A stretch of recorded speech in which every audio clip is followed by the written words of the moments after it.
आप सभी को मेरा नमस्कार। मेरा नाम वत्सला है। मैं ब्लॉक B21 में रहती हूँ। आज मैं आप सभी के सामने गणेश जी के 12 नाम प्रस्तुत करने जा रही हूँ। प्रथमं वक्रतुंडं च एकदन्तं द्वितीयकं तृतीयं कृष्णपिङ्गाक्षं गजवक्त्रं चतुर्थकं लम्बोदरं पंचमं षष्ठं विकटमेव च सप्तमं विघ्नराजं चतुर्वर्णं तथाष्टमं नवमं बालचन्द्रं दशमं तु विनायकम् एकादशं गणपतिं द्वादशं तु गजाननम्। वक्रतुण्ड महाकाय सूर्यकोटि समप्रभा निर्विघ्नं कुरु मे देव सर्वकार्येषु सर्वदा। धन्यवाद। कभी आपने झूठ बोला होगा तो बुरा तो लगा होगा।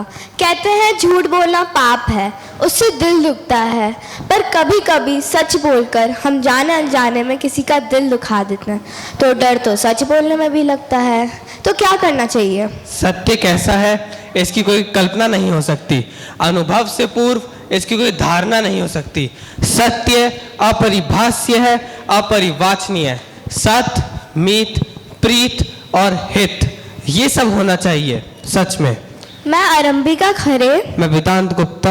आज आपको दिखाने जा रहे हैं एक कहानी, सत्याव्रत की कहानी, जो केवल सच को मानता ही नहीं था बल्कि सच का साथ भी देता था। हमारे कहानी के 2 भाग हैं। पहला सच एक सोच, जिसमें हम जानेंगे सत्यव्रत को, उनकी सच्चाई की और कोशिश, उनकी लड़ाई और उनकी लड़ाई का परिणाम।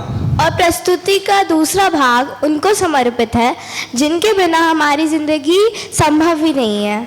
जी हाँ, हमारी माँ। तो मैं आपसे अनुरोध करता हूं कि आप हमारी इस प्रस्तुति को अपने ताली की गूंज से प्रोत्साहित करें और एक बार फिर आप सबके आने का बहुत बहुत धन्यवाद। आजादी के 75 साल हम आज भी लड़ रहे हैं, शहादत से, गरीबी से, अपने वैश्विक संस्कारों से, जातिवाद से, भाषावाद से और सबसे ऊपर सत्य से। वह सत्य जो किसी के लिए सही तो किसी के लिए गलत है, और इस सत्य की लड़ाई में हम सब अकेले हैं। आस्था और विश्वास से टूटे, अकेले, बिल्कुल अकेले।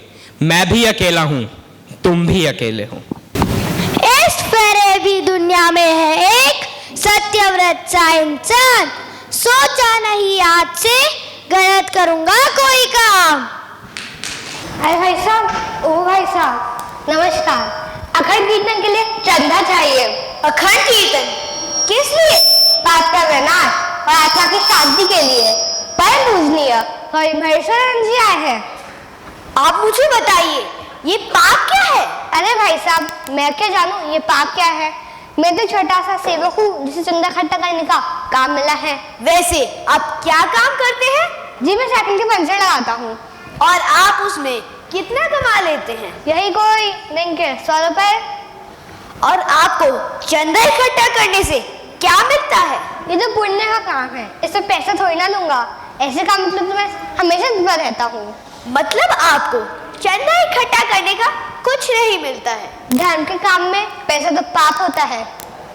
वैसे ये कीर्तन कितने दिन तक चलेगा? 7 दिन तक। मतलब तुम्हारी दुकान 7 दिन तक बंद रहेगी? राम का नाम लूंगा, आत्मा को शांति मिलेगी। पर राम का नाम लेने से पेट थोड़ी भरेगा, खाने पीने के लिए भी तो कुछ करना पड़ेगा। भंडारा खुला होगा, हम सारे चंदा इकट्ठा करने वाले और उनके परिवार वाले वही खाएंगे। वैसे कितने लोग चंदा इकट्ठा करते हैं? हजारों लोग। मैं छोटा सेवक व्यापारी हूँ, इससे छोटे मोटे आदमियों के पास जाता हूँ और कम से कम 7 लाख रुपए इकट्ठा होंगे। 7 लाख रुपए? यही पाप है। इस गरीब देश में इतने रुपयों की बर्बादी, यही पाप है। आप मुझे बताइए, आपके स्वामी महेश्वर जी कहाँ पे रहते हैं? जी, एक बड़ी सी कोठी में रहते हैं। और वो किस में चलते हैं? एक बड़ी सी गाड़ी में। ओह, वो एक बड़ी सी कोठी में रहते हैं और एक बड़ी सी गाड़ी में चलते हैं। यही पाप है। तुम लोग दर दर ठोकर खा खा कर चंदा इकट्ठा कर रहे हो और वहाँ पे तुम्हारे स्वामी ऐश कर रहे हैं। अरे भाई साहब, आप कैसी बातें कर रहे हैं? कोई साधु संतों के बारे में ऐसा कहता है क्या? स्वामी महेश्वरानंद जी तो साक्षात भगवान है, महात्मा है। अच्छा, तो आप मुझे अपने भगवान के पास ले चलिए जरा। जी चलिए। धर्म चौकसा चूस रहा है और हम देते किस्मत को दोष। कौन शत्रु है कौन मित्र, इसका रहा न होश। सोच सत्यव्रत ले गरीब को, पहुंचे आश्रम में तत्काल। जहाँ पिछाता मातुगंध का मोहक और विषैला जाल।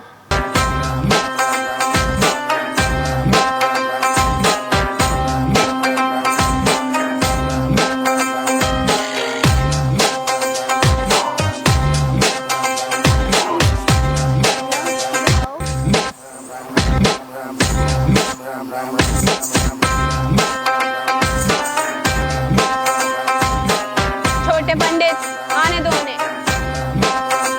बोलो बेटा, कुछ कहना चाहते हो? भगवान के घर आकर भगवान का नाम पूछता है मूर्ख।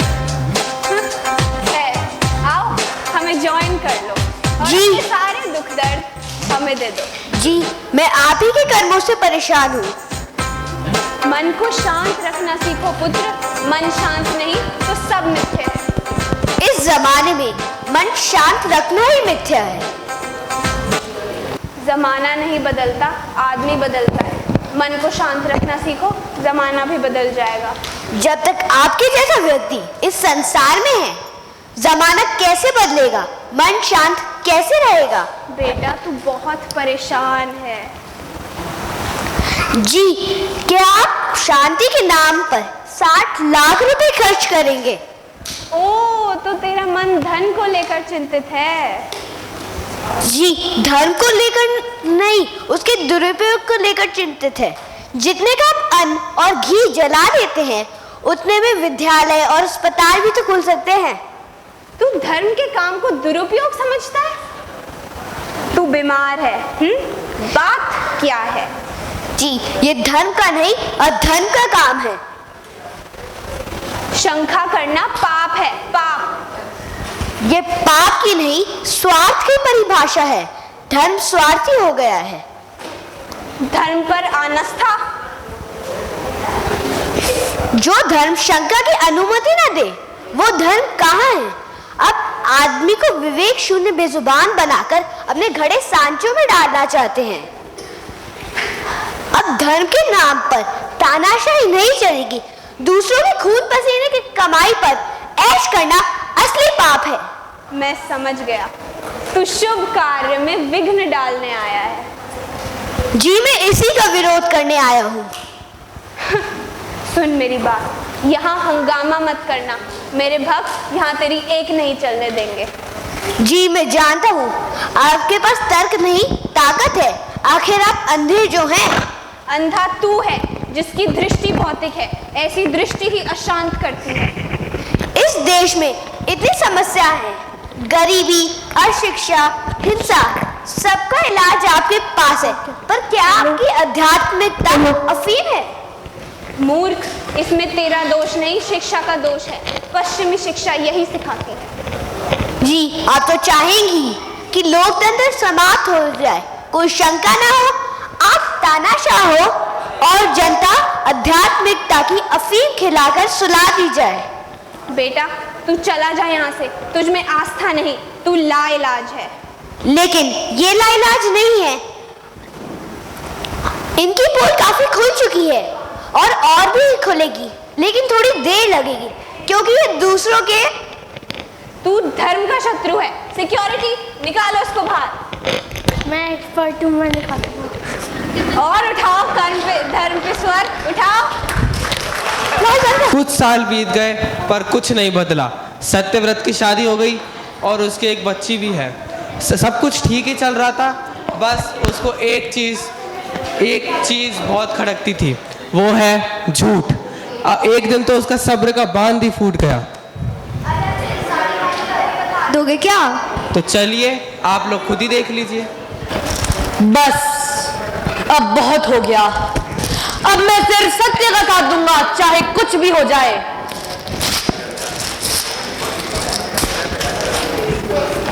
ये होली है।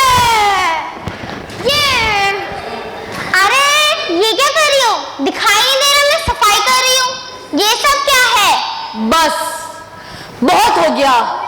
अब मैं सिर्फ सत्य का साथ दूंगा, चाहे कुछ भी हो जाए। और झूठ के खिलाफ लड़ाई मैं लड़ूंगा। ना कोई गलत काम करूंगा, ना ही किसी को करने दूंगा। तुम्हारा दिमाग खराब हो गया है क्या? लोग तुम्हें पागल कहेंगे। झूठा कहने से अच्छा है मैं पागल कहलाऊं। हे राम, इस आदमी से शादी करके तो वैसे ही जिंदगी बर्बाद थी, जैसे तैसे कट रही थी। अब पता नहीं कैसे कटेगी। मुझे नहीं पता कैसे कटेगी, लेकिन अब झूठ नहीं चलेगा। किसी भी चीज को चलाने के लिए झूठ का साथ नहीं दूंगा मैं। बस अब ये तय हो गया। अच्छा, तो इस घर का क्या होगा? मेरा क्या होगा? मेरी बेटी का क्या होगा? कुछ भी हो, लेकिन अब झूठ नहीं चलेगा। तो फिर ठीक है, छोड़ो मुझे मेरे भाई के घर। माइकी, क्या तुम इस लड़ाई में मेरा साथ नहीं दोगी? सत्य का साथ नहीं दोगी? ये पागलपन है और मैं पागल नहीं हूँ। ठीक है, मैं अकेले ही लड़ दूंगा। ओ, राशन का सामान लाना है, बच्चों की फीस देनी है। ये हिसाब तुम करोगे तो ये हिसाब कौन? वो हिसाब तुम करोगे तो ये हिसाब कौन करेगा? अरे भाग्यवान, इसे लड़ाई के लिए तो सत्य की लड़ाई जरूरी है। मेरी बेटी अब इस गंदे स्कूल में नहीं पढ़ेगी, इनकी गंदी सोच में नहीं ढलेगी। मैं खुद इसे पढ़ाऊंगा। ये तुम्हारा पक्का फैसला है? हाँ। ठीक है, तो मैं अपनी बेटी के साथ यहाँ से जा रही हूँ। सत्य की लड़ाई लड़ने का ये मतलब नहीं कि अपने बाल बच्चों को भट्टी में झोंक कर सत्य की लड़ाई लड़ना है। मुझे तो लगता है कि तुम सच्ची में पागल हो गए हो। पापा किससे लड़ोगे? मैं उन सभी लोगों से लड़ूंगा जो झूठ बोलेंगे, बेईमानी करेंगे। न्यूज़पेपर दे। अगर उन्होंने आपको ठोक दिया तो? मैं ठुकता रहूंगा लेकिन फिर भी लड़ूंगा। मर जाऊंगा लेकिन लड़ूंगा जरूर। हंस क्यों रही हो? कुछ नहीं, मैं बस सोच रही हूँ पिटते हुए कैसे लगोगे। चुप! क्यों? मैं क्यों चुप? मैं झूठ नहीं बोलती। बोलते हो, आज सब झूठ बोलते हैं, सब झूठ पे चलता है। मैं झूठ नहीं बोलती और मम्मी के साथ आपके बच्चे में पैसे भी नहीं उड़ाती। देखा मैंने कहा था, झूठ खत्म होता है, हारता नहीं। और आदमी हारता है, खत्म नहीं होता। क्योंकि इनके लड़ने से तो पूरी दुनिया सच्ची बन जाएगी। लड़ाई पहली शर्त है, जो होगा वो बाद में देखा जाएगा। अरे सत्यवादी हरिश्चंद्र जी, अगर आपका हो गया हो तो हाथ मुंह धो लीजिए, चाय ले आती हूँ, यही तो मेरा काम है। चले सत्यव्रत तो जा पहुंचे स्कूल में, सोचा सारी बुराई की जड़ है इस शिक्षा के मूल में।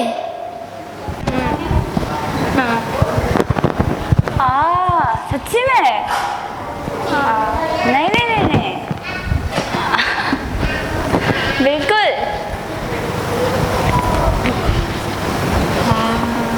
ऐसा तो होना ही था ना। जी नमस्कार, मेरा नाम सत्यव्रत शर्मा है। मैं आपको भी कॉल बैक करती हूँ। ओके। जी मेरी बेटी आपके विद्यालय में दूसरी कक्षा में पढ़ती है। हाँ बताइए। कल मेरी बेटी ने आपसे उसकी पुस्तकें चोरी हो जाने की शिकायत की। आपने इसकी शिकायत सुनने से मना कर दिया, कहा कि अंग्रेजी में बोलो तभी शिकायत सुनी जाएगी। ये क्या तरीका है भाई? देखिए, आप हमारे स्कूल के डिसिप्लिन में इंटरफेयर ना करें, हमारा स्कूल का मामला है। एक्चुअली आप गजब की बातें करते हैं, आप लोग ही सारा डिसिप्लिन खराब करते हैं। This is very bad and very bad. अरे अपनी भाषा में बात कर, अपनी भाषा में बोलने से कौन सा डिसिप्लिन बिगड़ता है? मैंने बोला ना, खाली लैंग्वेज की बात नहीं, इसमें और भी कई बातें होती हैं, लॉट्स ऑफ थिंग्स। मैं खाली भाषा की बात कर रहा हूँ। आपका स्कूल इंग्लैंड में नहीं है, भारत में है, और आप इंग्लैंड से नहीं आई है। अपनी भाषा में तो आप बात सुन ही सकती है। ओह माय गॉड, आप कितना बोलते हैं, आप कितना फिजूल का बोलते हैं। आप बिल्कुल अपनी बेटी पे गए हैं, बहुत ही टॉकेटिव। और मैंने कहा ना, खाली लैंग्वेज की नहीं, इसमें और भी कई बातें होती हैं। और कौन सी बातें होती है? शिक्षा की बात है। It's about education. आप नहीं समझेंगे, यू वॉन्ट अंडरस्टैंड। मैं सब समझता हूँ। ये नई पीढ़ी को नपुंसक बनाने की बात है, मैं सब समझता हूँ। इतना समझते हैं तो खुद का स्कूल क्यों नहीं खोल लेते? ये स्कूल हमारा ही है, सरकार और जनता के पैसों पर चलता है। और उसी सरकार और जनता ने हमें इस काम के लिए चुना है, हमें सारे नियम दे हैं, हम उन्हीं के तहत काम करते हैं। वाह, शिक्षा कानून में अंग्रेजी में शिकायत सुनने की बात। Yes, this is our rule. We have our own rule of imparting education. If you don't like our way of teaching, then you can take a child to some other school, जहाँ वो आपके हिसाब से ज़्यादा तरक्की करे। We have no problem. आपने ना ही बिल्डिंग फंड भरा है, ना ही एक्स्ट्रा करिकुलर एक्टिविटीज़ के, और आपका बच्चा बहुत ही कमज़ोर है। Do one thing, आप आइए और अपने बच्चे की टीसी लेके जाइए। इससे ज़्यादा मैं आपकी कोई मदद नहीं कर सकती। I am helpless, you know. और अभी आप जाए तो मेरे को बहुत सारे काम हैं। ले जाऊंगा, जरूर ले जाऊंगा। आप लोग जैसी शिक्षा देते हैं उससे भले तो हमारे बच्चे अनपढ़ ही भले। बहरे कान सबके, कोई नहीं है सत्य सुनने वाला, लेकिन बुनियादी बातों को कैसे जा सकता है टाला? तो जनाब राशन दफ्तर पहुंचे वो जो है सबसे ज्यादा बीमार, चोरी झूठ निकम्मेपन का जहाँ लगा रहता है दरबार। स्पष्ट कर दूं कि मैं शिक्षा नीतियों को कोसना नहीं चाहता, क्योंकि हर देश में शिक्षा नीतियां होती हैं और मेरा मानना है कि अकादमिक शिक्षा का संस्कार देने से कोई लेना देना नहीं। संस्कार देने का काम परिवार और समाज करता है, और अगर यही संस्कार कहीं खो रहे हैं तो जिम्मेदारी उन्हीं की बनती है। पहले एक बालक को मशीन बना दिया जाता है और फिर कुछ सालों बाद उसी मशीन में से प्यार और संवेदना खोजने लगते हैं हम। अब ऐसी परवरिश में कोई बालक अपने माता पिता को वृद्धाश्रम छोड़ है तो इसमें आश्चर्य की तो कोई बात नहीं। करता था तो क्या किया, अब कर क्यों पछताए, बोया पेड़ बबूल का आम कहाँ से खाए। पान खाए सैया हमारो, सावरी सुरतिया होठ। अरे भाई साहब जरा हम पे भी ध्यान दे लो। 1 घंटे से यहाँ पे बैठे हैं, जाके अपने साहब को कहो कि मेरे जनता का काम करे, फिर अपनी बात करे। गाना गा रहे हो यहाँ पे।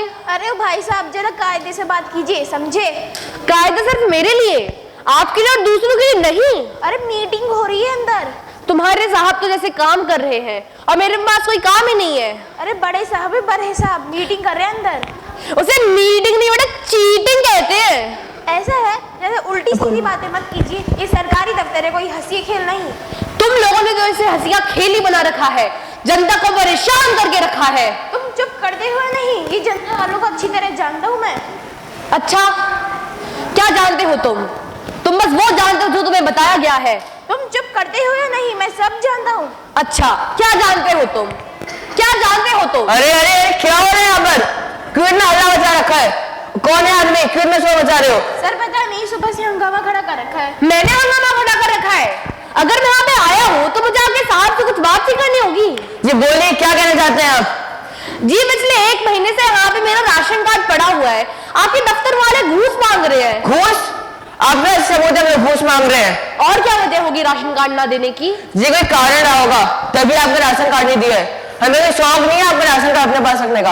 आप एक काम करो, शिकायत पेटी में अपनी शिकायत लिखकर डाल दो, हमें जो करना हो हम कर लेंगे।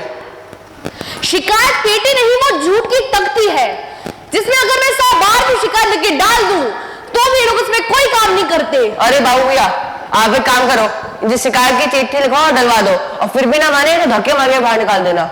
और याद रहे आवाज नहीं होनी चाहिए, बड़े साहब आए हुए हैं। जी साहब। शिकायत पेटी एक ऐसा ताबूत है जिसमें लोग सारी चीजें दफन कर देते हैं। ये सही नहीं है, गलत है। और अब मैं चुप नहीं रहूंगा। हो गया, चलो अब जाओ यहाँ से, हमें भी अपना काम करने दो, पता नहीं कहाँ कहाँ से आ जाते हैं। इसकी आवाज किसी ने नहीं सुनी, इसे खुद से अलग कर दिया गया, उसी समाज ने जिसे ये बदलना चाहता था। अरे ऐसे भी लोग हैं इस दुनिया में जो बेमौत मरते हैं, मरते नहीं मार दिए जाते हैं। लेकिन क्या ये लड़ाई सही थी? अगर एक व्यक्ति की गलत बातों की लड़ाई सही है, यदि नहीं तो कौन था जो इसके साथ मिलकर सत्य के लिए लड़ना चाहता था? था कोई था? हा हा हा हा हा, कोई नहीं था। ये तो कुछ भी नहीं, एक सत्यवान इंसान तो मरने के बाद भी आप लोग खुद ही देख लीजिए। वह पत्थर पूजने वालों, तुम्हें जिंदा आदमी की बात सुनने का अभ्यास नहीं, इसलिए मैं मरकर बोल रहा हूँ। जिंदगी भर जिससे नफरत करते थे, उसकी लाश के पीछे जुलूस बनकर चलते हो। जिंदगी भर जिसको आंख उठाकर तक नहीं देखा, उसके कब्र पर चिराग जलाते हो। तुम मरने का तिरस्कार और जीवन का सत्कार करते हो, इसलिए मैं मरकर बोल रहा हूँ। मैं यहाँ नर्क से बोल रहा हूँ। सोचो कि मुझे क्या पड़ी थी कि मैं तुम्हें नर्क के कोने से कुछ बोलता, परंतु मुझे आज पता चला कि मुझे बाकी के मौत से तुम्हारे बड़े बड़े लोगों के घर चकाचक हो गए। मैंने यह भी सुना है कि तुम्हारी संसद में किसी मंत्री ने कहा है कि मेरी मौत भूख से नहीं बल्कि मैंने आत्महत्या की है। आत्महत्या? मारा जाऊं और खुद ही अपनी मौत का जिम्मेदार ठहराया जाऊं। भूख को मेरे मरने का श्रेय भी ना मिले, अन्न की पुकार से मर जाऊं और मेरे मरने में अन्न का नाम तक ना आए। खैर, मैं ये सब भी बर्दाश्त कर लेता, परंतु नर्क में मेरे साथ एक और घटना घटी। हुआ यूं कि नर्क और स्वर्ग को जो दीवारें अलग करती है, उसके उस पार से मेरे कुत्ते ने मुझे पुकारा और प्यार जताने लगा। मेरा आश्चर्य का ठिकाना ना रहा कि मैं यहाँ नर्क में और मेरा कुत्ता स्वर्ग में। मेरा कुत्ता, बहुत ही प्यारा कुत्ता, युधिष्ठिर के कुत्ते से भी प्यारा, मेरे घर के पास से एक सेठानी रहती थी। वह उसे बहुत प्यार करती थी, पर उसने मुझे कभी छोड़ा नहीं। वैसे तो मुझे सुकून ही मिला कि मेरा कुत्ता आनंद से स्वर्ग में है, परंतु मैं अपने प्रति हुए अत्याचार को बर्दाश्त नहीं कर सकता। और ये कोई मृत्यु लोक तो है नहीं जब फरियादी को दंड दिया जाता हो, या तो फरियाद की तुरंत सुनी जाती है। मैं भगवान से पूछूंगा कि मेरे साथ ही ऐसा क्यों। हे भगवान, पृथ्वी पर निराश होने के बाद मैं यहाँ एक आशा से आया था कि मुझे यहाँ तो न्याय मिलेगा, पर ये क्या, मैं यहाँ नर्क में और मेरा कुत्ता स्वर्ग में। भगवान, मैंने कभी कुछ गलत काम नहीं किया। प्रभु, भूख से मर गया लेकिन कभी चोरी नहीं की और कभी किसी के सामने हाथ नहीं फैलाए। और एक कुत्ता, जैसे कुत्ते होते हैं वैसा ही तो है ये। कई बार आपका भोग खाते हुए पिटा है ये भगवान, और आपने इसे स्वर्ग में रख लिया। तो तुमने आत्महत्या की है ना? नहीं भगवान, मैंने आत्महत्या नहीं की, मैं भूख से मरा हूँ। नहीं, तुम झूठ बोल रहे हो। इसमें लिखा है कि तुमने आत्महत्या की है, और तुम्हारे अन्य मंत्री ने भी ये बात सांसद में कही है, और तो पोस्टमार्टम से भी ये बात सिद्ध होती है। भगवान, मेरा तो पोस्टमार्टम हुआ ही नहीं, मैं तो मरने के बाद सीधा जला दिया गया। और क्या संसद में 10 दिन बाद मेरी रात का पोस्टमार्टम हुआ है? मेरी एक झोपड़ी थी भगवान, उसके पीछे पखाना साफ करने का दरवाज़ा था और दूसरी दीवार से सटकर मेरी झोपड़ी थी। अट्टालिका का मालिक मेरी छपरी तोड़कर वहाँ पे शौचालय बनाना चाहता था। अपने आत्मसम्मान के लिए अगर मैं मर ना जाता तो एक गरीब आदमी पर अमीर आदमी की जीत आराम से देख लेता। एक दिन अट्टालिका की बेटी की शादी थी, बहुत अमीर आदमी था, उसके घर ढेरों बोरी अनाज रखा रहता था। सबको पता था, पुलिस स्वयं उसकी रक्षा करती थी। उस दीवार के उस पार से पकवानों की सुगंध आ रही थी। तभी मेरा कुत्ता दीवार के उस पार गया और वहाँ के मालिक ने उसे खींचकर एक डंडा मारा। वह कराता हुआ मेरे पास आया और कुछ देर में दम तोड़ दिया। मेरे प्राण भी बस निकल ही रहे थे। मुझे जानवर के सामने मरने में शर्म आ रही थी और पंछी ने पिंजरा तोड़ दिया। फर्क इतना था कि ये खाकर मरा और मैं भूखा। अट्टालिका में दावत चालू थी और यहाँ चंडालों ने मेरी लाश को टीन के डिब्बे में डालकर शमशान ले जा रहे थे। वहाँ बारात के गोले फूट रहे थे और यहाँ लकड़ी की कमी होने के कारण मेरी हड्डियाँ चटचटा रही थी। और जब मैं यहाँ आया मुझे ज़्यादा दुख नहीं हुआ क्योंकि यहाँ और वहाँ में ज़्यादा अंतर नहीं था। तो तुम भूख से मरे ना? पर तब भी तुम्हें नर्क मिलेगा और तुम्हारे कुत्ते को स्वर्ग मिलेगा। और तुम्हारे पास वाला कमरा उस झूठे मंत्री के लिए। भगवान ये क्यों? मूर्ख, तू कुत्ते से भी नीच है। तेरा कुत्ता दीवार के पार चला गया, भोजन कराया, और तू मनुष्य कहाने वाला कायर, तू भूखा ही मर गया। तू दीवार को फांग नहीं सकता था, तू दीवार को तोड़ नहीं सकता था। परंतु भगवान, दीवार को तोड़ना पाप ना होता? पाप पुण्य के झमेले में पड़ने वाले कायर, वो दीवार के मैंने बनाई थी, वो तमाम दीवार तो मनुष्यों ने बनाई है। तो दीवार तोड़ने में पाप पुण्य देखता है? तुझसे समझदार तेरा कुत्ता है, उसने अपने दम पर भोजन किया और मर गया और यहाँ पे आया। और तू बुज़दिल कीड़े से मर गया। मैं तो बुद्धि दी, हाथ पैर दिए, कार्य शक्ति दी, और तूने कुछ नहीं किया। मनुष्य ने मुझे बहुत निराश किया है। अब मैं सोच रहा हूँ कि मनुष्य को छोड़कर कुत्ते का ही निर्माण कर दूँ। हे मेरे देशवासियों, मेरी जैसी मौत न मरना, मेरे कुत्ते जैसी मौत मरना। अब हम शुरू करने जा रहे हैं अपना दूसरा भाग, जो समर्पित है हमारी माँ को। यह कहानी गुजरात के राजकोट शहर की जयश्री बेन की है। यह स्कूल टीचर हर माँ की तरह सपने देखती थी। इसने भी अपने बेटे को पढ़ाया लिखाया, बेटा प्रोफेसर भी बना, डॉक्टर बहू से शादी भी करी, वह एक बड़े घर में भी रहने गए। लेकिन कुछ समय बाद माँ को लकवा मार गया, पैरालिसिस हो गया और माँ के हाथ पैर काम करना बंद हो गए। माँ बिस्तर पर चली गई। लेकिन कुछ महीनों बाद उनका बेटा एक दिन अपनी माँ के कमरे में आता है और उन्हें सहारा देता है। माँ मनी मन बहुत खुश होती है और सोचती है कि मेरा बेटा आज मेरे बुढ़ापे की लाठी बन रहा है। जब वो बेटा उन्हें लेके जाता है सीढ़ियों तक, फिर उन्हें गोद में उठाता है। माँ को लगता है कि बेटा उनका दुख पहचानता है, जानता है सीढ़ियाँ चढ़ने में माँ को बहुत तकलीफ होती है, इसलिए गोद में उठाता है। छत पर ले जाता है तो माँ सोचती है बेटे को मेरी कितनी फिक्र है, देख रहा है कि महीनों से माँ बिस्तर पर है तो परेशान हो गई होंगी, इसलिए छत पर ले आया है और फिर अपनी माँ को उठाकर तीसरी मंजिल से नीचे फेंक देता है और माँ की मृत्यु हो जाती है। सबको लगता है माँ छत से गिरी है, लेकिन 3 महीने की पुलिस पड़ताल और सीसीटीवी फुटेज से पता लगता है 3 महीने की पुलिस पड़ताल और सीसीटीवी से पता लगता है कि माँ गिरकर नहीं मरी थी, उन्हें उन्हीं के बेटे ने मारा था। जब पुलिस के पूछने के बाद कि वो माँ की इस बीमारी से परेशान हो गया था, इसलिए उसने माँ को फेंक दिया। ऐसी एक आध घटना होती तो लगता इनकी सोच में कोई फर्क है, लेकिन ऐसी घटनाओं की कोई कमी नहीं है। ऐसी घटनाएं रोज घटित होती हैं और इन घटनाओं में सबसे बड़ी समानता ये है, इन सभी घटनाओं में बच्चों को अच्छी तालीम दी जाती है।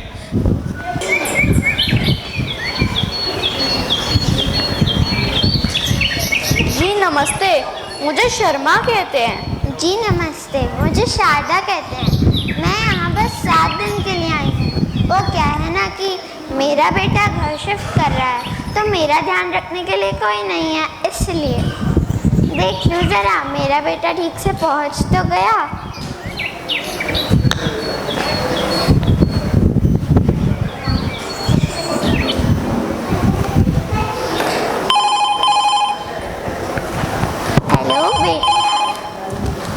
हेलो हेलो बेटा, हाँ माँ। तो ठीक से पहुँच तो गया ना? माँ बाद में बात करता हूँ, अभी बिजी हूँ। पर सुन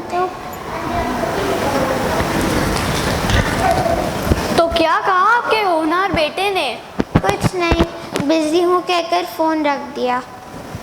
बहुत सालों से हूँ मैं यहाँ, बहुत कुछ देखा है मेरी आंखों ने। जितना जल्दी आप सच को अपनाएंगी उतना अच्छा होगा। कैसी बात कर रहे हैं आप? ऐसा नहीं है, मेरा बेटा बहुत प्यार करता है मुझसे, और मैं कैसे रह लूँगी अपने बेटे से दूर। वैसे तो ये जगह इतनी भी बुरी नहीं है, यहाँ पे शांति है, सुकून है और वक्त पे खाना भी मिल जाता है, कुछ नए दोस्त भी बन जाते हैं।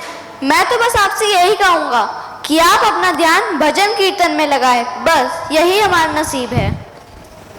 देखिए, मुझे कहना तो नहीं चाहिए, लेकिन फिर भी मैं कह रही हूँ कि आप मुझसे जलते हैं, क्योंकि मेरा बेटा तो मुझे लेने आ जाएगा, पर आपको तो लगता है कोई पूछता भी नहीं। हम हो गया, हम योगा वाला से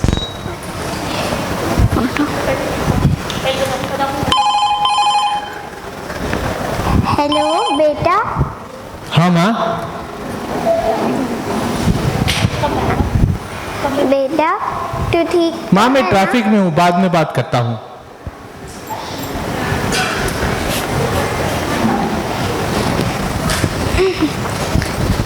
मैं जानता हूँ कि आपको मेरी बातें बुरी लग रही होंगी। मैं भी चाहता हूँ कि आपका बेटा आपको जल्द से जल्द लेने आए, लेकिन इस वृद्धाश्रम में जो एक बार आ जाता है वो चाहकर भी जा नहीं पाता। नसीब आपका खराब होगा, देख लीजिएगा मेरा बेटा मुझे लेने आएगा। और मुझे फिक्र तो इस बात की है कि मेरे बिना कैसे रह पाता होगा मेरा बेटा। कुछ दिन तक वो अपने बेटे को लगातार फ़ोन करती रहीं, फिर वो बिस्तर पे आधीन हो गई।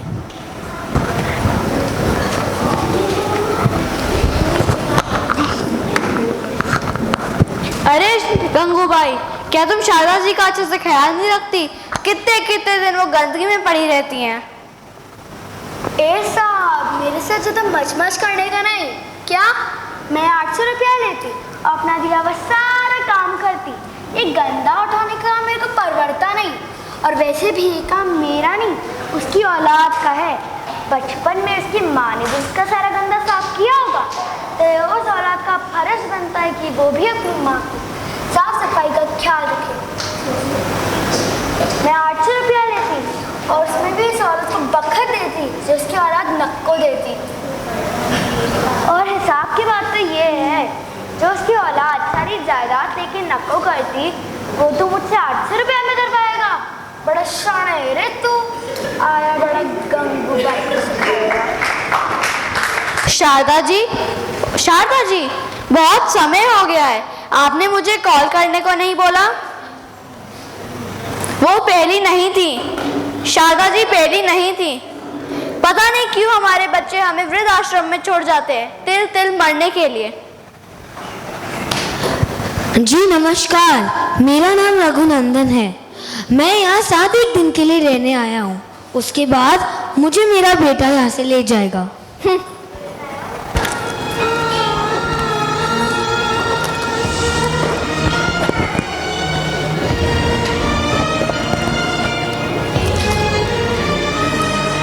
वो क्या है बेटा?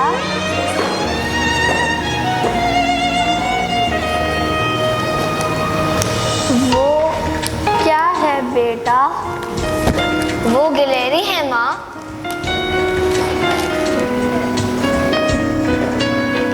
माँ, मुझे तुमसे कुछ बात करनी थी। माँ, मैंने और सुनीता ने शादी करने का फैसला कर लिया है। हाँ, भगवान तुम दोनों को खुश रखे।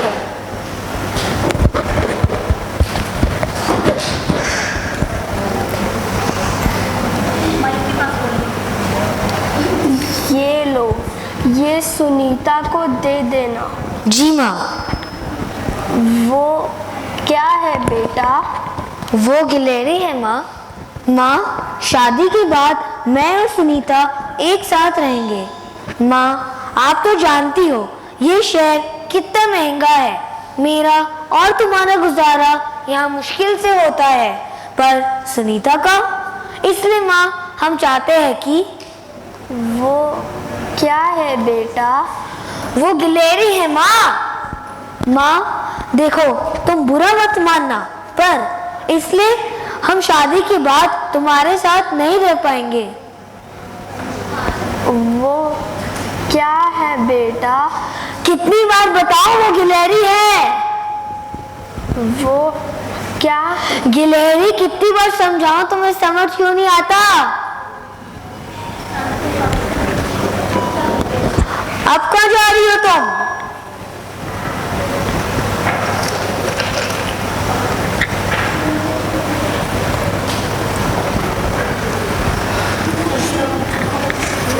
तारीख 7 अप्रैल 1975। थोड़ा जोर से पढ़ो। आज मेरा बेटा 3 साल का हुआ है। मैं उसे घुमाने के लिए पार्क ले गई हूँ। तभी हमारे सामने आके एक गिलहरी खेलने लग जाती है।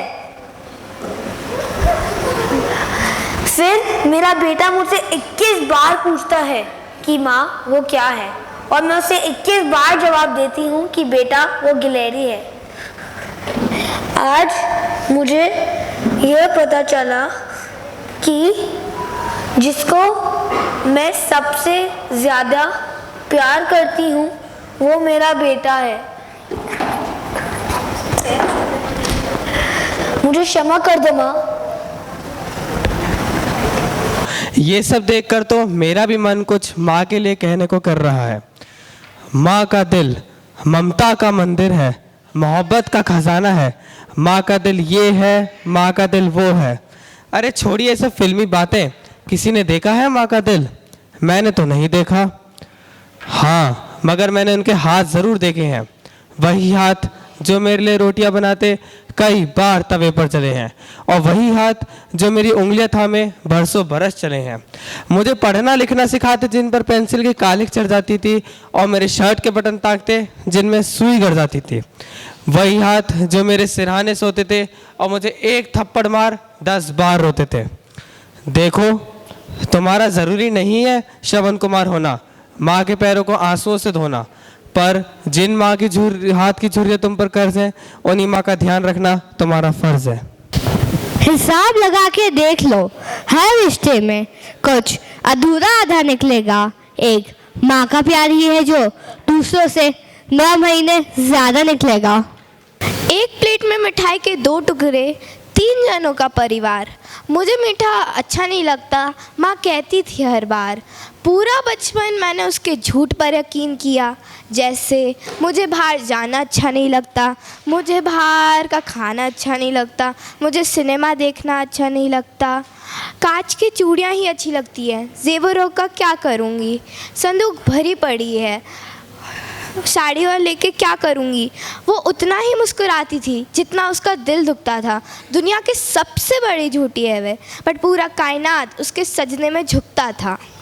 दुनिया तारीफ़ करती है मेरी, कहती है अदब है, सलीका है, तहजीब है मुझ में, जो कुछ होना चाहिए वह सब कुछ है मुझ में। शुक्रिया माँ, तेरी जादूगरी ने कमाल दिखा दिया। कुदरत मिट्टी को चमकाना नहीं सिखा सकी, तूने सिखा दिया। एक दिन मैं खुदा से उलझ पड़ी, तुझे तेरी रहमत का वास्ता, मैं अपनी माँ का एहसान चुका दूँ, दिखा कोई रास्ता। खुदा जोर से हंसा और बोला, उसका एहसान चुकाओगे जिसके सपने तुम्हारी आंखों में खो गए। शायद तुमने सुना नहीं, माँ का एक भी आंसू मोल चुकाने में बादशाहों के खजाने खाली हो गए। जब टूटी थी प्लेट बचपन में तुझसे, अब माँ से टूटे तो कुछ मत कहना। जब मांगता था गुब्बारा बचपन में माँ से, अब माँ चश्मा मांगते हैं तो ना मत कहना। जब मांगता था चॉकलेट बचपन में माँ से, अब दवाई मांगे तो तू ना उसे ना मत करना। जब डांटती थी माँ, शरारत होती थी तुझसे, अब वो सुन न सके तो बुरा उसे मत कहना। जब चल नहीं पाता था, माँ पकड़ के चलाती थी, अब चल ना पाए वो तो उसका सहारा देना। जब तू रोता था तब माँ सीने से लगाती थी, अब सह लेना दुख तुम, पर माँ को मत रोने देना। जब पैदा हुए थे तुम, तब माँ तुम्हारे पास थी, अब अंतिम वक्त हो तो तुम उसके पास रहना। जो हर वक्त आसपास रहे वो अक्सर नज़र नहीं आती, माँ के साथ भी ये होता है। पता नहीं कब घर के किसी कोने में पड़ी दिखती है कि दिखना बंद हो जाता है। भगवान हर जगह नहीं हो सकता, इसलिए उसने माँ बनाई। कई बार सुनी है ये कहानी, पर किसी ने सच बात नहीं बताई। ऐसा नहीं कि माँ को बनाकर भगवान बहुत खुश हुआ या उसने कोई जश्न मनाया। सच तो ये है, माँ को बनाकर भगवान बहुत दुखी हुआ, बहुत मायूस हुआ, क्योंकि धीरे धीरे उसका एक एक जादू किसी और ने चुरा लिया। भगवान का काम था रक्षा करना, वो माँ करने लगी। भगवान का काम था बरकत करना, वो माँ करने लगी। भगवान का काम था प्रेम करना, वो भी माँ करने लगी। धीरे धीरे उसके सामने कोई और परवरदिगार हो गया। माँ को बनाकर भगवान बहुत दुखी हुआ, बहुत मायूस हुआ, क्योंकि माँ को बनाकर भगवान बेरोजगार हो गया। हमारी आज की प्रस्तुति समाप्त होती है। आप सबके आने का बहुत बहुत धन्यवाद।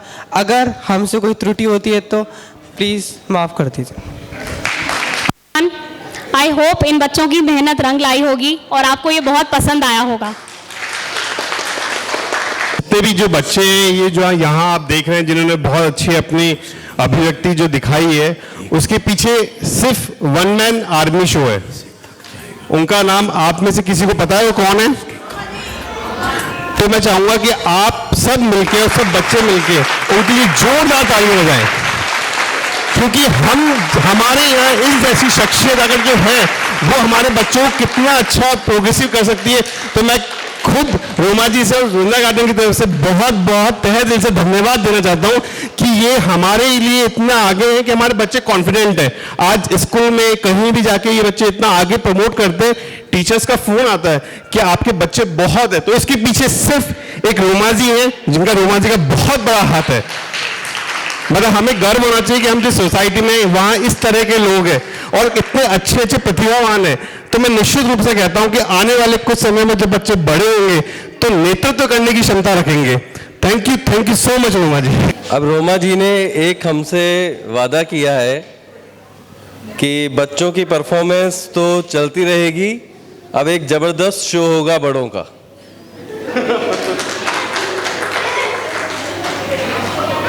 उसके लिए स्क्रिप्ट राइटिंग का काम शायद रोमा जी और उनके सहयोगी ने शुरू तो कर ही दिया है। तो उसमें भी आपसे रिक्वेस्ट रहेगी कि जिसके अंदर भी एक वो बाल कलाकार या कलाकार छुपा हुआ है, क्योंकि मैं तो पार्टिसिपेट करने वाला हूँ बिल्कुल, तो आप सबसे भी रिक्वेस्ट है कि हम लोग उसकी प्रैक्टिस करेंगे और उसके लिए आप लोग समय निकालें। Thank you Roma ji.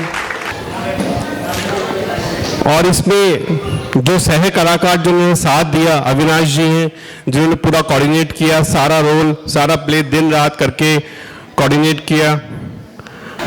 Manju aunty और कमल सराफ अंकल एक बार आइए मंच पे प्लीज।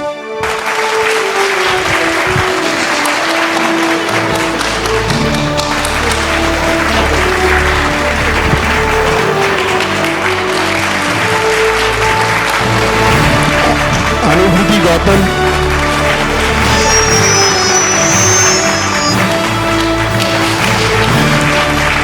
धन्यवाद देना चाहूँ। स्टेज पे 3 बार बच्चों की परफॉर्मेंस देना बहुत बड़ी बात है, इसलिए बच्चों के लिए ताली बजाई जाए। संस्कार देने वाले जो बड़े और जो ये है, ये पीढ़ी हमेशा रहती है और रहनी भी चाहिए, क्योंकि ये संस्कार हमें इन लोगों से आते हैं। तो एक बार मैं 2 बार ताली करना चाहूँगा अंकल से एक बार।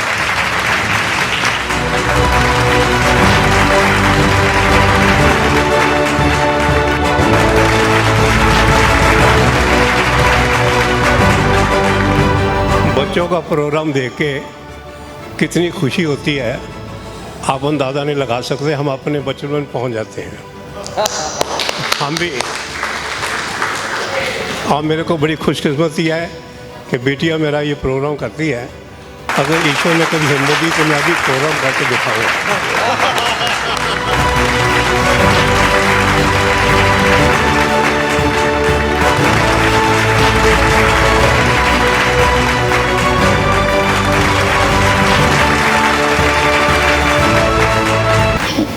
ऑल RWA मेंबर्स और हमारे वृंदा गार्डन फैमिली के सारे सदस्य जो यहाँ उपस्थित हैं और जो यहाँ उपस्थित नहीं हैं, उनको भी मैं हार्दिक धन्यवाद देता हूँ, यह कहते हुए कि ये जो प्रोग्राम है वो अगली आने वाली पीढ़ी के लिए बहुत बड़ा प्रोत्साहन है। एक सक्रिय जीवन में ऐसी चीज़ें बच्चों के सर्वांगीण विकास के लिए बहुत ज़रूरी होता है। जो एकेडमिक कैरियर है वो तो बहुत ज़रूरी है लाइफ में कुछ अचीव करने के लिए, लेकिन ऐसी चीज़ें, ऐसे क्रियाकलाप, ऐसी एक्टिविटी जो हम लोग बच्चों को शामिल करते हैं, प्रोत्साहित करते हैं। मैं धन्यवाद देना चाहूँगा रोमा जी को स्पेशली, जैसा कि आशीष जी ने कहा कि सिंगल आर्मी, एक वन आर्मी एक्टिविटी की तरह उन्होंने इसको एंकरिंग किया है, सबको ट्रेन किया है। और बाय द वे मैं एक चीज़ और राज की तरह खोलना चाहता हूँ कि इन लोगों का जो रिहर्सल होता था तो कभी कभी मैं आके देखा करता था, तो सॉरी उसके लिए, लेकिन मुझे बहुत अच्छा लगता था कि कुछ ऐसा होने वाला है। आशीष जी ने मुझे बहुत पहले सूचना दी थी कि सर ऐसा ऐसा कुछ करने जा रहे हैं, तो मैं आशीष जी को भी अलग से धन्यवाद देना चाहता हूँ। अपने प्रेसिडेंट जितेंद्र जी को भी बहुत बहुत धन्यवाद, और आशा करता हूँ कि आगे भी इस तरह के क्रियाकलाप हमारे वृंदा गार्डन परिवार के लिए ऐसे माहौल पैदा करेगा जो कि बहुत सुखद और बहुत आशान्वित रूप में भविष्य को देखेगा। Thank you. कि फिज़िकल डेवलपमेंट हमारे बच्चे खेलते कूदते हैं, सारी चीज़ें, लेकिन आपके पर्सनैलिटी डेवलपमेंट, अगर आप उसकी स्टेज में खड़ा होना, उस खड़े होने की हिम्मत होना और इतनी सारी ऑडियंस को फेस करना, गलती करना और दोबारा सीखना, शायद यही एक माध्यम है जिससे बच्चे और ग्रो करते हैं और मेंटली टफ होते हैं। मैं पूरी टीम को बहुत बहुत बधाई देता हूँ, धन्यवाद। आगे भी उम्मीद करता हूँ ऐसी एक्टिविटीज़ होती रहें।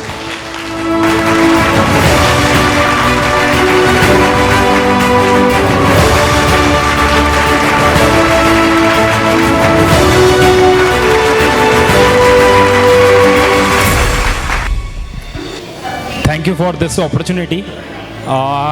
मैं बस यही कहना चाहूँगा कि जिस तरीके का प्लेटफॉर्म बच्चों को रोमा जी के द्वारा और सोसाइटी के द्वारा दिया गया है, बहुत ही काबिल तारीफ़ है। और सबसे बड़ी बात है कि इन दिस एज जो बच्चों को यहाँ पे नॉलेज मिल रही है इस प्ले के द्वारा, वो भी बहुत ही काबिल तारीफ़ है। तो thank you, thanks to Roma ma'am and everybody who is contributed with this event और ऑर्गेनाइज करने में सहायता करने वालों के लिए। तो डेफिनेटली हम लोग भी कोशिश करेंगे कि आने वाले टाइम में हम लोग इसमें आप लोगों का सहयोग कर पाएँ। Thank you, thanks a lot. मैं सब बच्चों को जिन्होंने पार्टिसिपेट किया है इस इवेंट में, उन सबको शुभकामनाएं देना चाहूँगा उनके अथक प्रयास के लिए, और रोमा जी को भी शुभकामनाएं देना चाहूँगा कि उन्होंने इसमें इतनी मेहनत की है, इतना फोकस किया है जिससे कि बच्चे इतने अच्छे परफॉर्म कर पाए। Thank you. हेलो, मैं सारे बच्चे से कहना चाहता हूँ कि ये पहली सीढ़ी है आगे आने वाली हज़ारों सीढ़ियों की, तो इस सीढ़ियों का भरपूर इस्तेमाल करें, अपना कॉन्फिडेंस जो है इम्प्रूव करें और फ्यूचर के गोल को रखते हुए आगे बढ़ें। इस टाइप का जो एनवायरनमेंट है, अपॉर्चुनिटीज़ है, ये सभी लोगों को नहीं मिल पाती है, तो आप लोग इसको समझें और इस अपॉर्चुनिटी का अधिक से अधिक फ़ायदा उठाएं, लाभ उठाएं और इसी तरीके से आगे अच्छे से अच्छी परफॉर्मेंस हम लोगों के लिए प्रस्तुत करते रहें। धन्यवाद।